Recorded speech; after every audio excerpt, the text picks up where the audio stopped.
Okay, we were at the end of last class, we were talking about the ring ZMod 12 cross ZMod 5.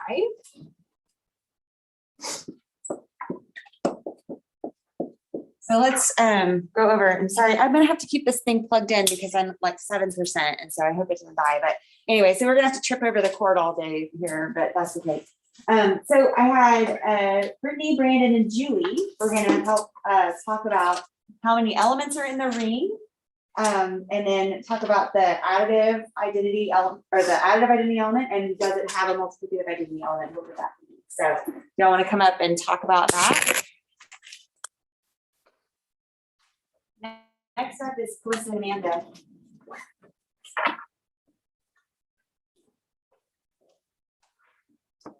Yeah. For the number of elements, I think we were thinking that for Z cross people across Z5, it would be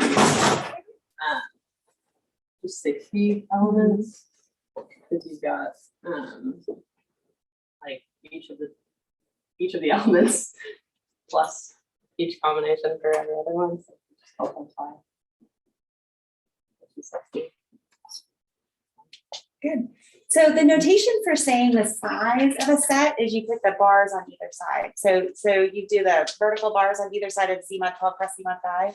There we go. Yep. And then you put equals 60. And so that's the notation for that, to say the size of that.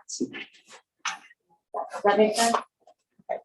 And then for the additive identity, we said that it would be 0 for like ZMod 12, and then 0 for ZMod 5, because if you add this to any other thing, it would just be what you were originally starting with. Anyway, Yeah. But similarly, it is just the 1, 1. Both of them, which would be what makes the correct half of 1. Okay. So it is a ring with unity. Yeah. Okay. Good. All right. Thanks. Okay, Calissa and Amanda, we're going to compute some values. Did you have it written down? Or Yeah. You want to do the addition?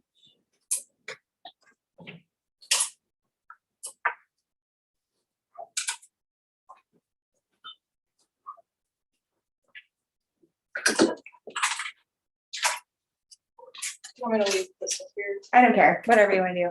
I want to make sure that this is pointed towards where you can see what you're writing here.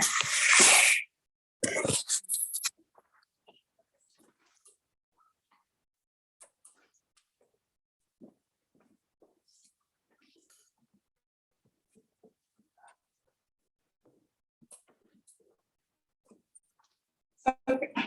So for the addition portion, you would just do 7 plus 5, which would give you. And then since that's also in mod 12, that would also be considered 0. And then just 3 plus 3. I did this yesterday. And it's very simple, and now I'm messing it up. It's because you're like in close proximity to the board. You know, the closer you get to the board, like the more your brain turns off. It's a thing. That's what I got. Okay. There you go. And then it's the same thing. Or multiplied. And then you get 35 and 9, but because this is ZMod 12 and this is ZMod 6, you end up with 11 and 4. Okay. Questions for them? Does that make sense? ZMod 5, sorry. Okay. Yes, gotcha. Okay, perfect. So next up we have Zach, Dakota, and Alex. We're going to talk about if this ring has units, and if so, just give some examples of units in this ring. Then Austin and Sophie are both, well, I think Sophie's online. I don't know if Austin's.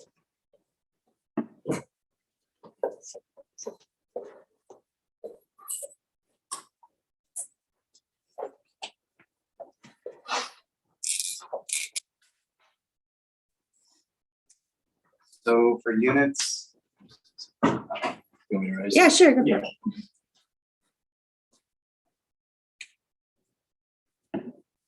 So we were thinking that we were looking at solutions to these equations, so.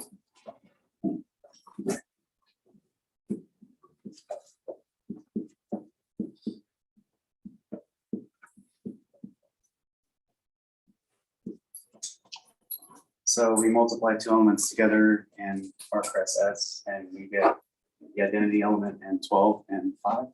So we used the theorem back in chapter 2 that said basically it's like the greatest common divisor of an element and like Z mod 12, for example. So if you had an element in Z mod 12, if the greatest common divisor of that element in 12 was 1, then it was a unit. Mhm. So we use that thinking here. And so for Z mod 12, we use it's like 5, 7, and 11. I don't think we missed any. And then Z mod 5, 2, 3, and 4. So we just kind of pick combinations of those. So for example, one that we did was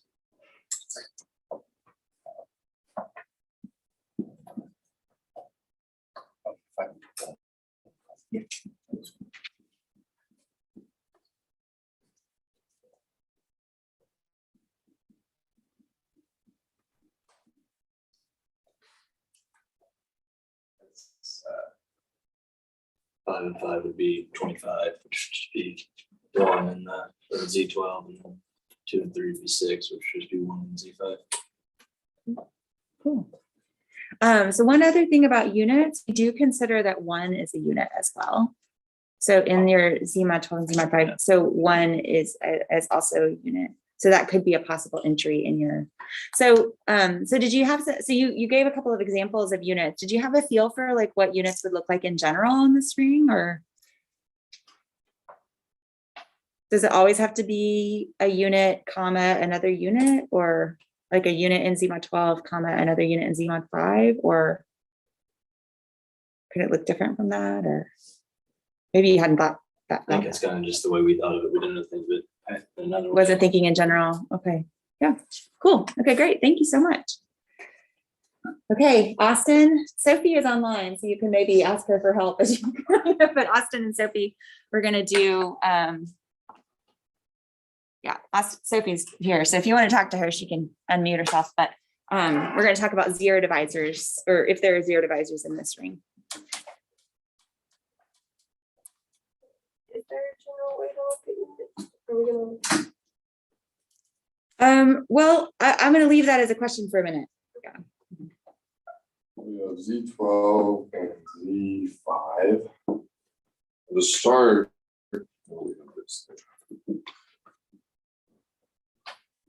A, comma, B. Give it A element.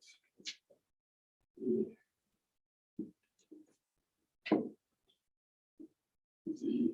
Okay, so to start, I just looked at the multiplication table for Z5, and I saw that the only zero divisors of Z5 were 0. So then I knew right off the bat that A was just always going to be 0. So A is 0 for the zero divisors. And then I looked at the multiplication table for Z12 as well, and I just found a couple of zero divisors in there. And I found that we have 0, 0 is 1, because 0 is a zero divisor of both of these. And then I have 0, 2 is 1, 0, 4, 0, 6. That's all I had for now as the zero divisors for the Z12 cross Z5, or is that Yeah, I dots are- think you've got them flipped, because I I, have 'em it looks like that you're doing like entries in ZMod 5 in the first position and entries in ZMod 12 for the second position. So I think you've got them flipped in your head there. Okay. So it is ZMod 12 cross ZMod 5, but then when you wrote them down, I think you meant to write like 2-0 and 4-0. Oh, and okay, I 6-0. see what you're saying. Yeah. So you were trying to do like a zero divisor in ZMod 12 and then, Yeah, like Yeah. find a zero divisor in Gmod 5 and a zero divisor in Gmod 12, and so then the combination will be the zero divisor for this, okay. is what I, Mhm. and so it's just the flip then 2, 0, 4. 2, 0, 4, 0.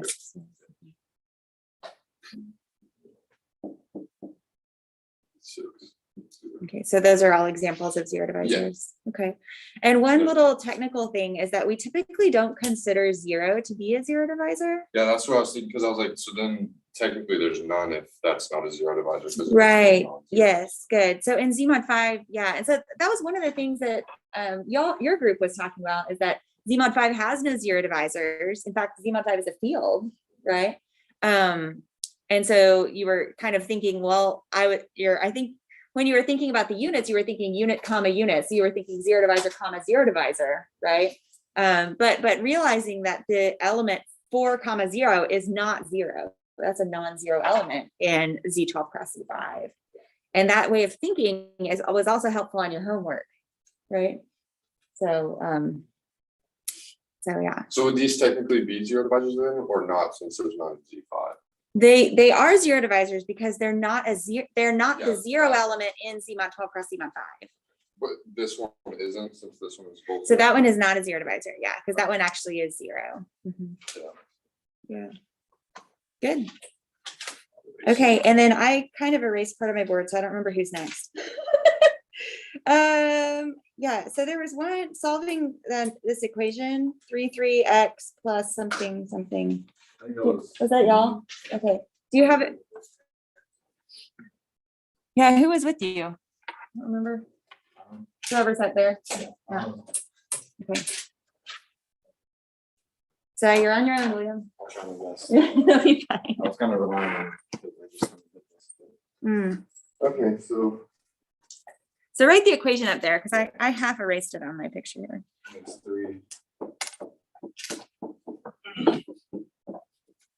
And this is, so how I thought about it was, so this is an element of D12 and this is an element of D5. And so I thought about it as the equation, two separate equations. So this is in Z5 and this is in ZMod 12. Here you have x equals, I think, 3 is the solution, but here you don't have any. Or no, sorry, I wrote this wrong. It should be plus.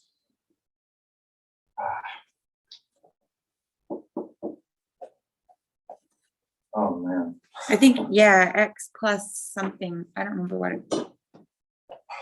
X plus 1, comma 1 equals. See, it's 0. the whiteboard effect. So Yeah. it's hitting you too. 3 times x plus 1, comma 1 equals. What am I doing? I'm trying to- It's okay. Okay.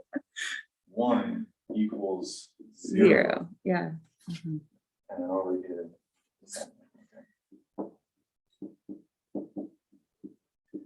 Okay, so yeah, that has solution x equals congruence class 3, but Mhm.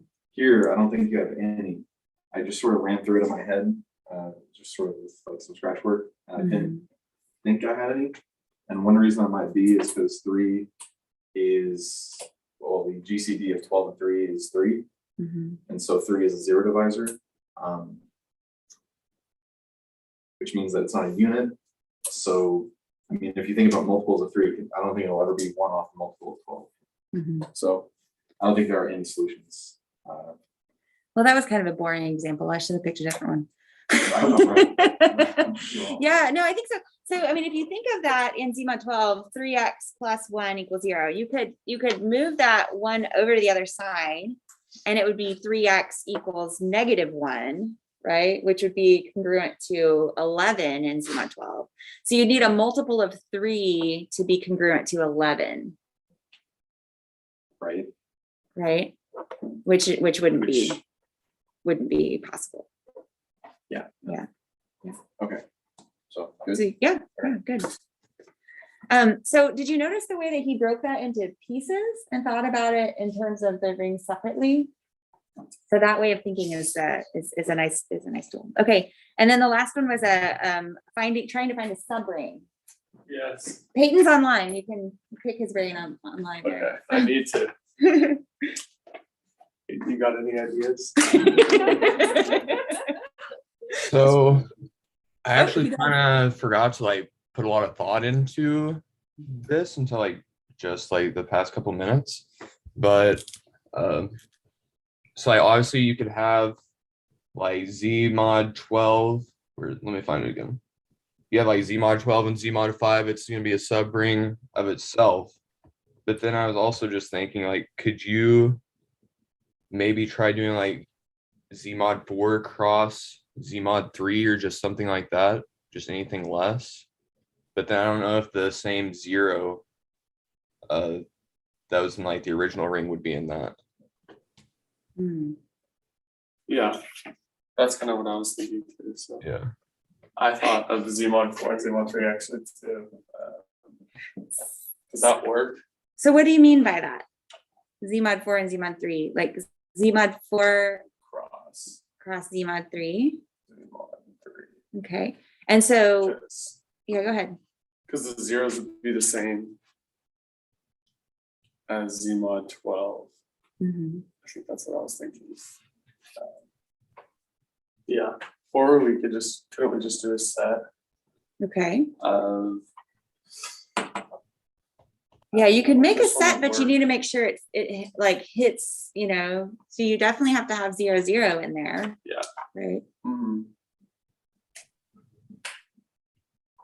And then. Because it would have to hit Z mod 12 and Z mod 5. Mhm. That could just be around, but I can't really think of anything else. Okay. And maybe 2, 2. I don't think that would work. 2 is 5, Hmm. which is odd. So why were you thinking about Z mod 3 maybe being a subring of Z mod 5? Just because it's less. Yeah. Hmm. I think so. I think some of the things we're going to talk about today is going to help us think about this question, right? Like, is there a copy of Z mod 4 living inside of Z mod 12? Is there a copy of Z mod 3 living inside of Z mod 5? And how does that work out? And so so what part of the issue is, you can sit down, I guess, if you want to, but Peyton, you're absolutely right that Z mod 12 cross Z mod 5 will be a subring of itself, right? That's something that is always good to think of, and it's kind of a nice, you can, so that's an easy one, right? It's kind of like a set is always a subset of itself, and, the empty set, but the empty set wouldn't be a subring because it doesn't have 0, 0, right? So that's one thing. You could have this set that only contains 0, 0. So that set would have everything that we need. And then we can think about this idea of like copies of smaller rings fitting into other, and so actually that kind of leads us into what we're about to talk about.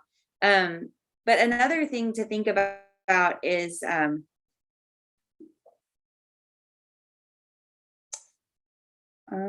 actually, I think let's just launch into what we're about to do. Yeah, Colin, or did anyone else? Oh, the other one. Yeah, go ahead. Did you have an idea? I was just gonna ask, because what you were saying, I was thinking about, like, that if we just take 0, 0, it's still a subring. It looks like what I have is like all of the code, all of the like requirements for something to be a ring. They keep saying for all A, B in the set, like qualifying it that these conditions are fulfilled by the elements in the set. So if you just had the empty set, it doesn't have elements to begin with, but that means you can't you can't call any elements to violate any of those. Well, so conditions? it does have to contain 0, 0. It does have to contain the 0 element. So that is actually required. But I like what you say. So I had this professor for my PhD algebra sequence, and his name was Dr. Raghuram, and he would say vacuous statements are vacuously true, which I always thought was a great line. But yeah, so that kind of thinking is really important, right? Thinking about the empty set and you know, if I have no elements in there, then I have no elements to violate these properties, right? But I think with the ring properties, you are actually required to have the 0 element in there, so you don't end up with the empty set as a possibility. I just have the one I have in my notes for the definition of a ring says that the 0 element has to have for every element of R, or it says like there is a 0 element in R such that the 0, like, you know, you add it and it does nothing Right. for every element in the set. So Right. it puts that So- qualifier on. Right, so if you have a set that only has a 0 element, then it's going to do that with every element in the set because it's only itself, Right. right? And so that will work, but yeah, but the empty set is not gonna count as a ring because it doesn't have the 0 element. That's for the question. Another thing that you could think about is what about the things that look like this, 0, 0, 0, 1, 0, 2, 0, 3, 0, 4.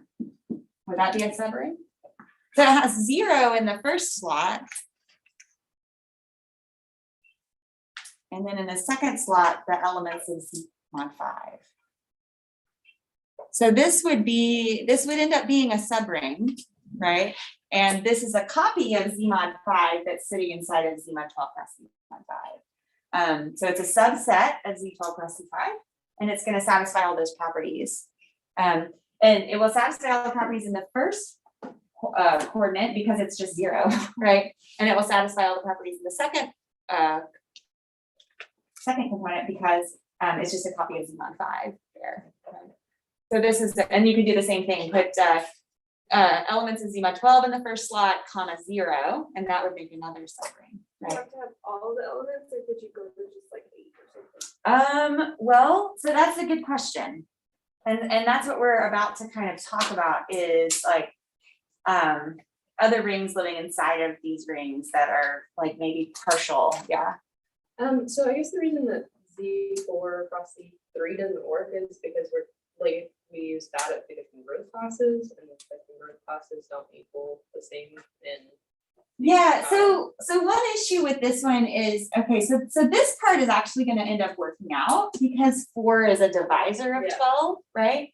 But Z mod 3 is not, you're not gonna end up having a copy of Z mod 3 living inside of Z mod 5 because they're relatively prime to one another. And so that part is actually not, this one's not gonna work, but this part will work, and it'll look a little different than what you're thinking though. It won't just be, and actually let's jump into our example and that'll kind of help you see what I mean. So there is a copy of Z mod 4 living inside of Z mod 12, but it's not exactly, we'll have to do some relabeling. Yeah. Could we use the theorem 3.2 for this or no? To prove that these are subrings? Yeah. Yeah, so Because- let's say we have this thing we're gonna call a subring, and we wanna use theorem 3.2 to show that this is a subring. Well, even for like the Z mod 4, Z mod 3, because like it's closed under addition, it's closed under multiplication. And the 0 of our original Z12 and Z5 is inside of the subset. And then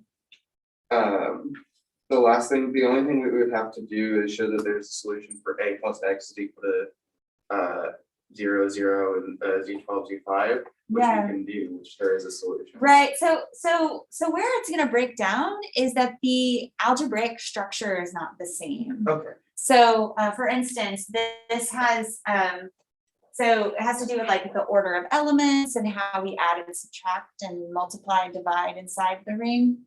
And so that's gonna kind of break down, like this structure is not like living inside of that structure because of, Okay. yeah. Is it because like Z3 is not a subset of Z5?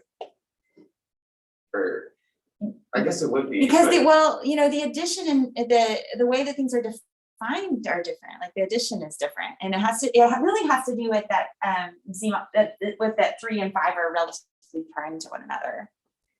Okay, yeah, Jake, So Z mod 4 cross Z mod 5 work. Z mod 4 cross Z mod 5 would be a subset, Okay. but we'd have to do a little bit of relabeling. And I'll show you what we mean by that when we get to this example. But yeah. So, so you can come up with a subset. So it's actually gonna look like this. So if you did Z mod 4 cross Z mod 5, it's gonna be, you need a 4 element subset of Z mod 12 that would work. And so it's gonna end up being like multiples of 4 inside of there, is kind of how that's gonna work out. So it's not gonna look like 1, 2, 3, 4. It's gonna look like a little bit different. So, let's talk about this set. We had talked about it a little bit before, but let's talk about this set 0, 2, 4, 6, 8 as a set inside of Z mod 10. Okay, and so let's talk about that set a little bit, and let's compare that set to Z mod 5. Okay, so we want to compare that set to compare those two sets. So let's start with just making addition and multiplication tables of the two sets, and then we'll kind of think about what happens. So sorry if I don't, like curly brackets are terrible. There we go. Okay, so all right, so if we made a addition and multiplication table, so maybe I'll make them a little smaller so I can see it. Okay, addition and my multiplication table. Okay, so y'all can work on this. I'm just gonna, you don't have to copy what I'm doing, you can do this yourself. So here's my addition table and my multiplication table. Okay.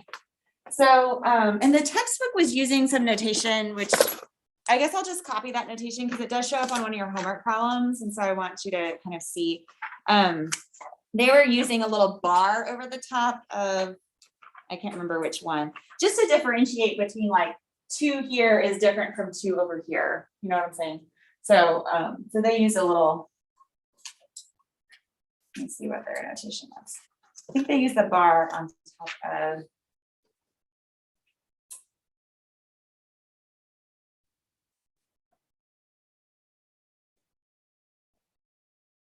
Yeah, they were using a bar on top of the numbers in Z mod 5. So 0, 2, 4, 6.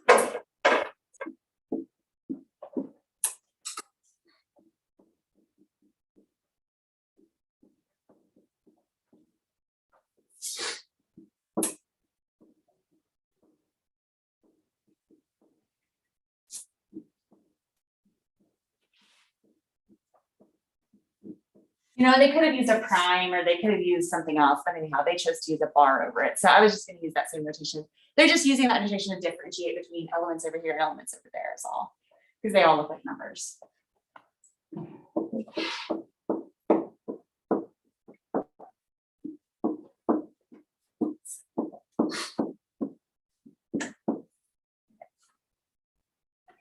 Okay, so then we'll just fill out these tables real quick.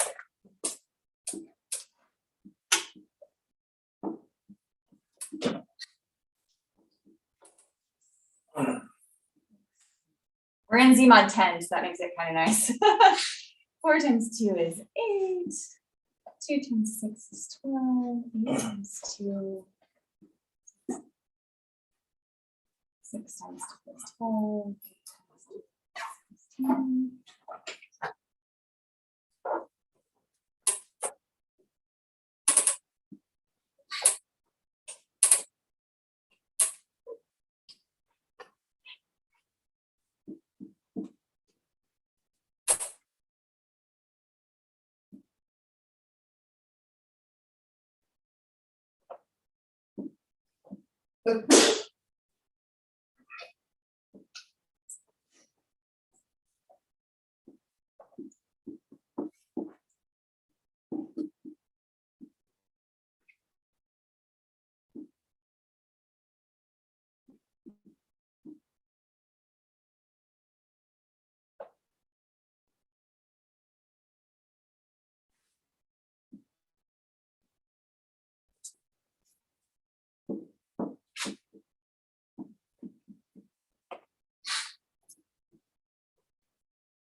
I'm not gonna put the bars in my, because I'm, oh, I don't know, maybe.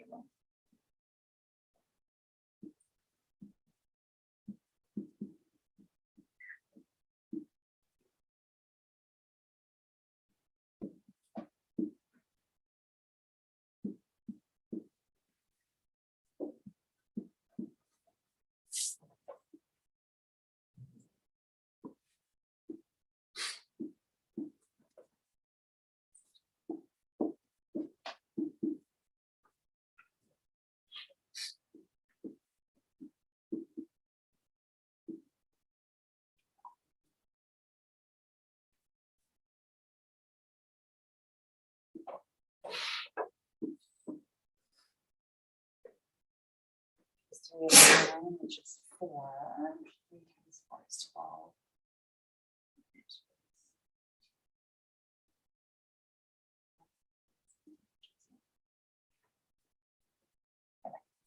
All right, so we've got tables there. Maybe y'all were faster than me at that, I don't know. So let's think about so we have, okay, so what we see here is that this has the same, this subset of Zmod 10 has the same number of elements as Zmod 5, right? And so what I want to do is I want to say, like, do they have the same algebraic structure? Okay. And so part of figuring out if they have the same algebraic structure is, like, I want to relabel like elements over here as elements over there. So we kind of talked about this before. So do you remember what we came up with about this multiplication table here for this set? What was one of the things that we came that was kind of surprising for us?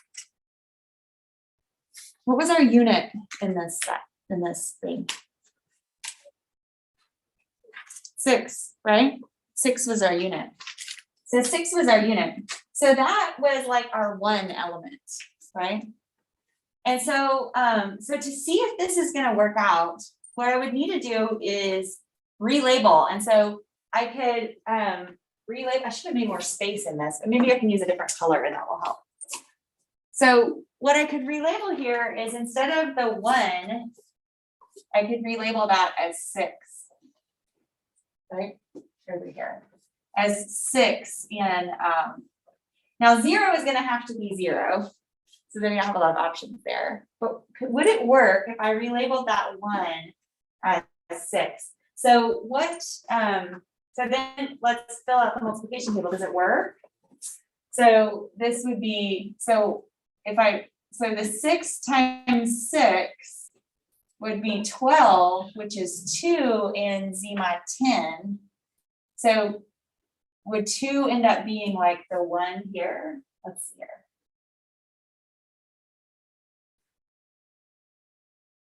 So I'm kind of confusing myself. What I'm trying to do is, maybe I'll write it out as a mapping. So what I'm trying to do is I'm mapping 6, and so I'm mapping from Zmod 10 to Zmod 5, right?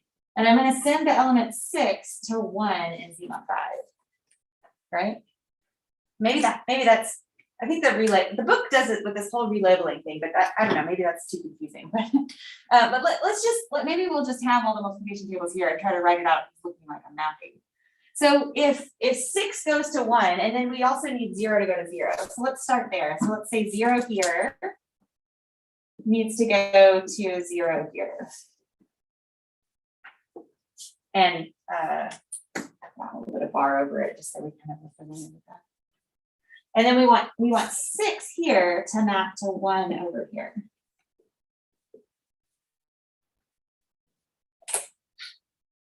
So what do you think we should map to 2 to preserve the structure? Yeah. So when we're saying 6 maps to 1, is that different than like this isn't saying relabel those multiplication tables to look like these ones? Yeah, I think that's essentially what we're doing. I was just kind of writing it as a mapping, but you could do the same thing. Yeah. So would we want 6 to go to 4?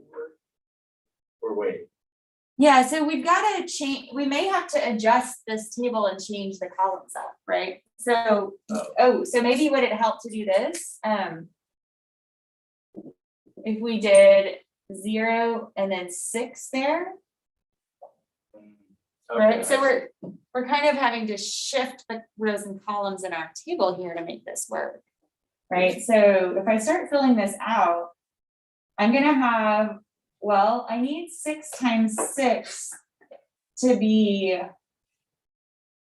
well, that's gonna be 2 there, right?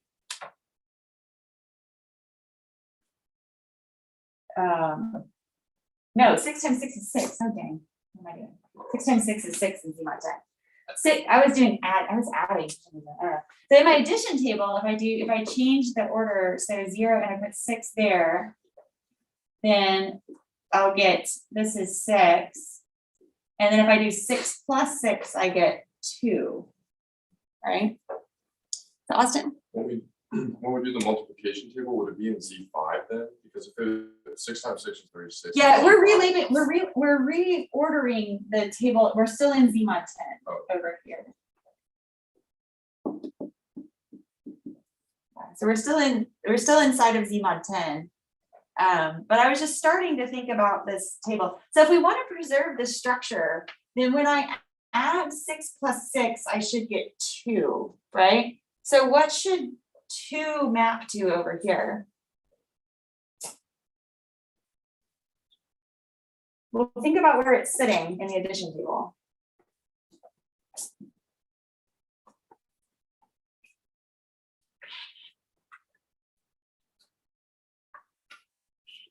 It's sitting where this 2 is.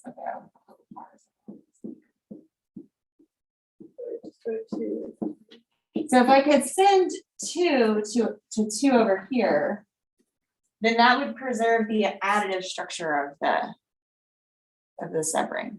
Does that make sense?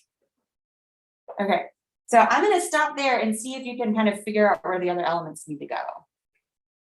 Okay, so you can start by kind of filling in. So what needs to go? So this was like our 0 element, that was like our 1 element. So our 2 element is gonna be 2. So we're gonna put 2 here and here, and then you can start adding and see, and start filling in the table in Z mod 10 and see where it's gonna go. It may not be entirely clear to you right now, that's okay. And I can put a 2 here in my multiplication table, there and there, and start filling this in Z mod 10, so.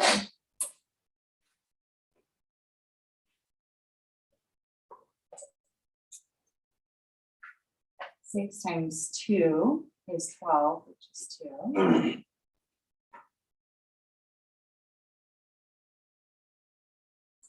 Two times 2 is 4.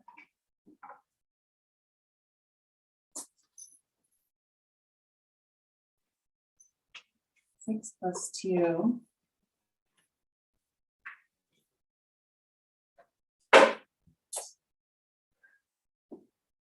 Two plus 2 is 4. Okay, so compare here. So what do you see next?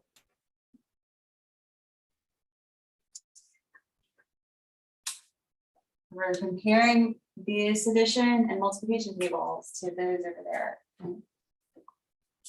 Trying to see. So what's going to be the 3 element? That's going to end up like 3. Yeah, Julie? 8? Yeah, 8. So is this the same as like, so we're multiplying 1 by 6 and it ends the 5, that's 1. And then we're multiplying 6 by 2, which gives us 12, which is 2 in Z5. And then 8 times 6 is 18, which is 3. So we're just multiplying all of them by 5, or 6, sorry. Are you over here? Well, I'm just like, so. So you're multiplying, so you're filling in the table. Is what you're saying. Well, like, oh, wait, if you do for the mapping, Mhm. like if 6 is 1, Z mod 6 is 5, 1. but then if you go to the 2, 6 times 2 is 12, so that maps to 2, and because there's 2 left over, Mhm. Z mod 5, and then 8, mapping to 3, 8 times 6 is 18, which leaves 3 in Z mod 5. Is that what you were saying? Yeah, exactly. Yes, probably. And then 24 for 4. Yeah, so then, okay, so if we continue to fill this out, so eight over here should map to 3 over there, agreed? And then what the only thing that's left, there's only one thing left here. Yeah. 4 maps to 4. Yeah. 4 here maps to 4. Yeah, I think there are a lot of ways to think about this. Yeah. And so we had 6, 2, and then we have 8, we can fill in. And what you'll see is that this table is gonna look exactly like that table with this relabeling. Okay. And so what we've done is we have made a mapping between those 2 sets. And what we've said is that this set is the same as that set, it has the same algebraic structure as that set. So I can say up to relabeling, this is equal to Z mod 5. And so the word for that is isomorphic. Okay, so this is what we're doing here, this mapping between these 2 is called an isomorphism, and it has to have certain properties. But the idea is that we can say that certain algebraic structures, certain rings are isomorphic to one another. And that's a way of kind of saying they're equal, they're the same thing up to relabeling. Okay. And so I can see that this copy of Z mod 5 is sitting inside of Z mod 10. That's what I was kind of saying. I was like, there's a copy of Z mod 5 inside of Z mod 10. And up to relabeling, I can show that this set is isomorphic to Z mod 5. Okay. So do I need to finish filling this out? Maybe you did in your own notes, but you see kind of how we constructed that mapping and where that mapping came from? It came from looking at the multiplication tables and addition tables in the 2 sets. And we did have to change the order in this one, which might have been a little confusing to make it work out. But once we got the mapping that we wanted, we were able to reproduce addition and multiplication tables that were identical to those up to relabeling. Okay. Questions? Okay, this is a lot. So let's define what we mean by isomorphism. And then so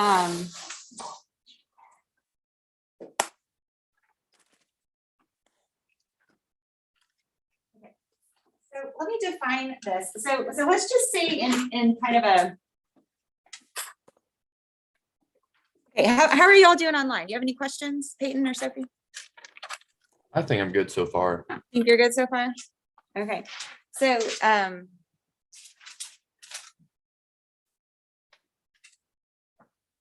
here's kind of the base understanding I want you to have of isomorphism. This isn't the definition. This is just kind of like your idea that you should have.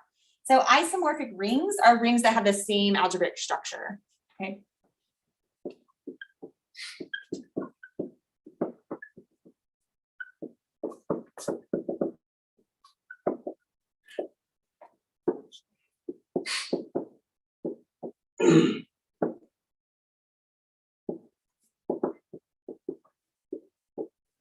And these were finite rings. And so if they're finite, they have to have the same number of elements as well. If they're infinite rings, they have to have the same, we'll have to call it cardinality, which you'll learn about in the analysis. So they have to essentially be the same size, right? And so what we mean by that in a finite case is maybe obvious to you. What we mean by that in the infinite case may not be as obvious. But that will come to light later. So, but basically this isomorphism deals with having the same algebraic structure. And you kind of have to have this mapping between the 2 sets, and that mapping has to preserve some structure.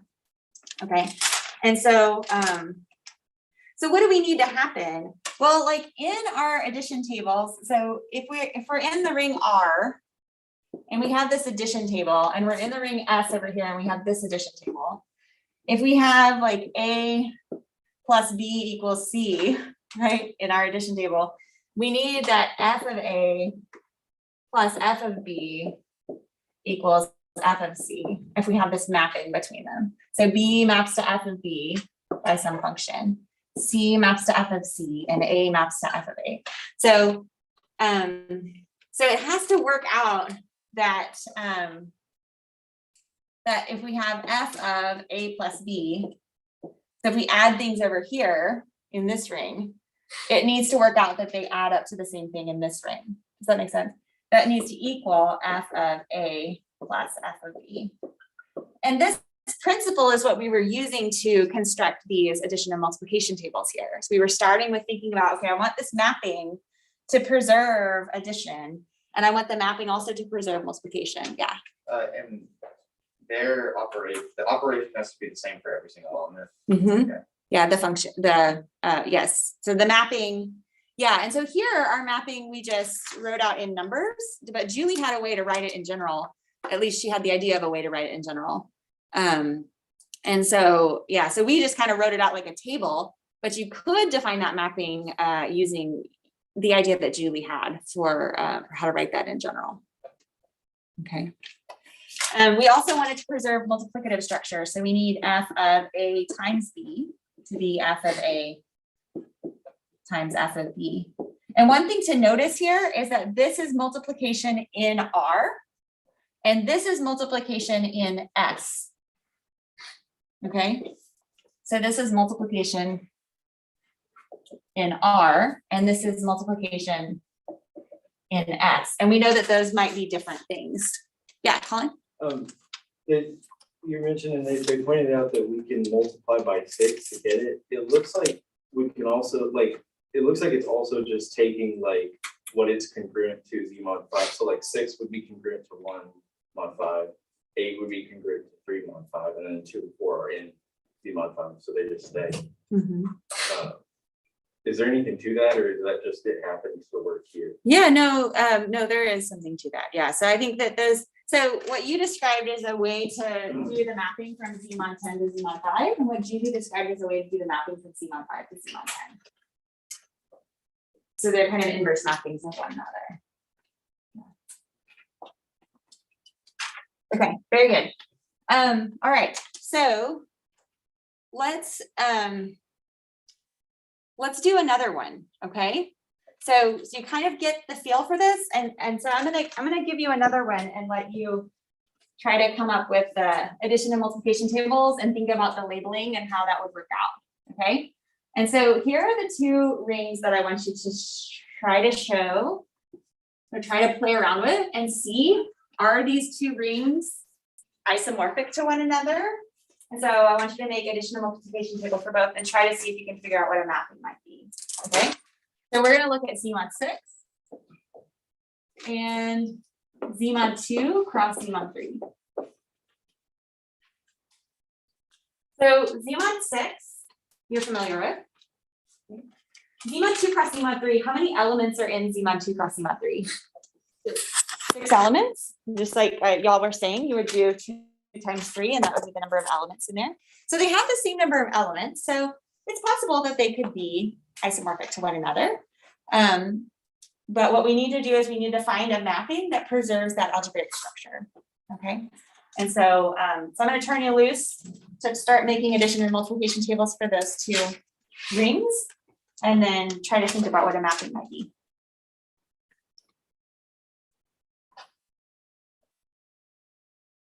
In Z mod 2 cross Z mod 3, it might not be clear where to put things in the table, so we'll probably have to relabel anyway, so.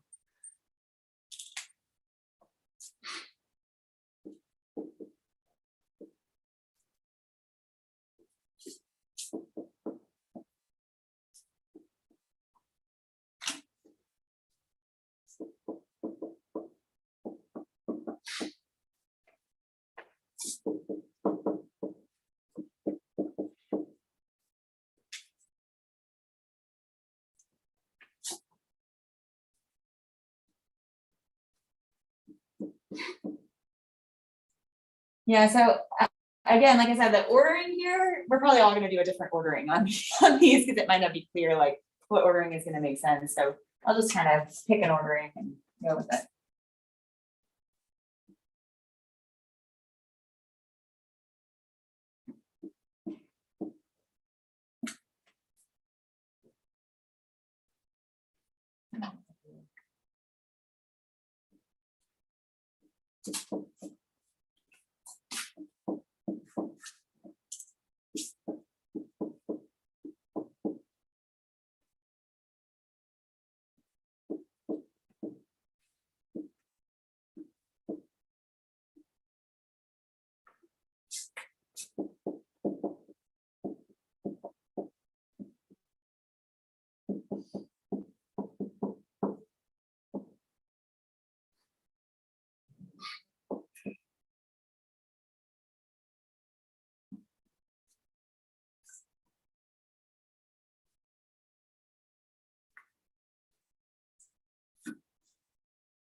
what are your initial thoughts on the mapping? Obviously, well, is there one element that you know to map?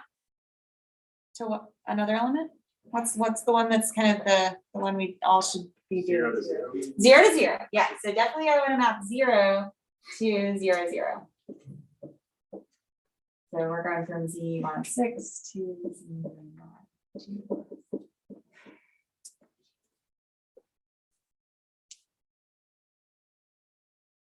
Any others that you feel like should go?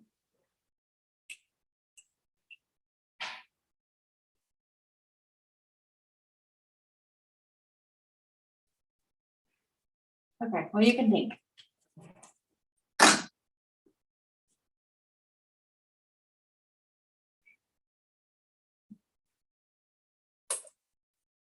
Oh, it's time.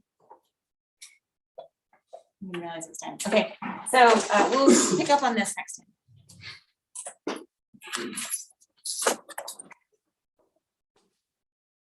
Yeah, you may not need to make the whole addition and multiplication tables to figure it out. So you can start by trying some things, and if you get stuck, maybe the addition and multiplication tables can help you. But we'll be